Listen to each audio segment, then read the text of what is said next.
PTI इंतखाबी निशान case. Election commission ने Peshawar high court में नज़रसानी अपील दायर कर दी। इलेक्शन कमीशन के वकील ने पेशावर हाई कोर्ट में 2 अलग अलग दरख्वास्तें दायर की हैं, जिनमें से एक दरख्वास्त पीटीआई के इंट्रा पार्टी इंतखाबात और इंतखाबी निशान से मुतल्लिक है, जिसमें इलेक्शन कमीशन ने अदालत से फैसले पर नज़रसानी की अपील की। वाज़ेह रहे कि इलेक्शन कमीशन ने तहरीक इंसाफ के इंट्रा पार्टी इलेक्शन को आइन के बरखिलाफ करार देते हुए कलअदम किया था, जिसके बाद पीटीआई से बल्ले का निशान छिन गया था। ताहम तहरीक इंसाफ ने कमीशन के फैसले को पेशावर हाई कोर्ट में चैलेंज किया था।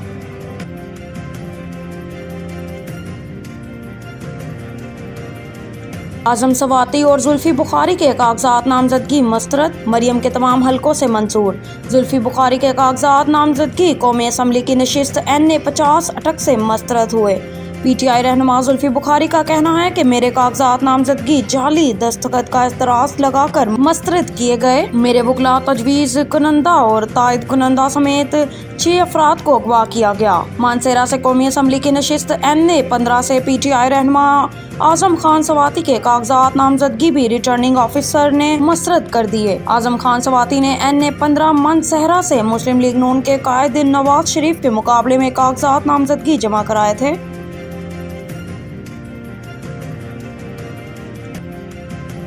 फवाद चौधरी मजीद 6 रोज के जिस्मानी रिमांड पर नैब के हवाले। इस्लामाबाद की एहतसाब अदालत के जज मोहम्मद बशीर ने फवाद चौधरी के खिलाफ जेहलम में तामीरी मंसूबों में खुर्द बुर्द केस की समाअत की, जिस सिलसिले में नैब ने 10 रोजा जिस्मानी रिमांड मुकम्मल होने पर साबिक वजीर को अदालत में पेश किया गया, जबकि फवाद चौधरी की जानिब से इनके वकील फैसल चौधरी ने दलाइल दिए। दौरान समाअत नैब प्रोसिक्यूटर ने कहा कि पहले 14 रोजा जिस्मानी रिमांड मांगा था तो 10 रोजा जिस्मानी रिमांड मिला था।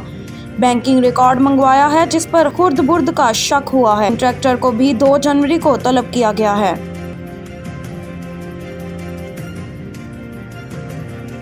सिक्योरिटी फोर्सेस का शुमाली वजीरिस्तान में ऑपरेशन 5 दहशतगर्द हलाक। पाक फौज के शोबा ताल्लुकात आमा ISPR के मुताबिक मीर अली में ऑपरेशन दहशतगर्दों की मौजूदगी की इत्तला पर किया गया। शदीद फायरिंग के तबादले में 5 दहशतगर्द हलाक हो गए। ISPR के मुताबिक मारे गए दहशतगर्द सिक्योरिटी फोर्सेस के खिलाफ दहशतगर्दी की मुतअद्दिद कार्रवाइयों में मुलविस थे। हलाक दहशतगर्द बताखोरी और मासूम शहरियों की टारगेट किलिंग में भी मुलविस थे। ऑपरेशन के दौरान असला और गोला बारूद भी बरामद किया गया।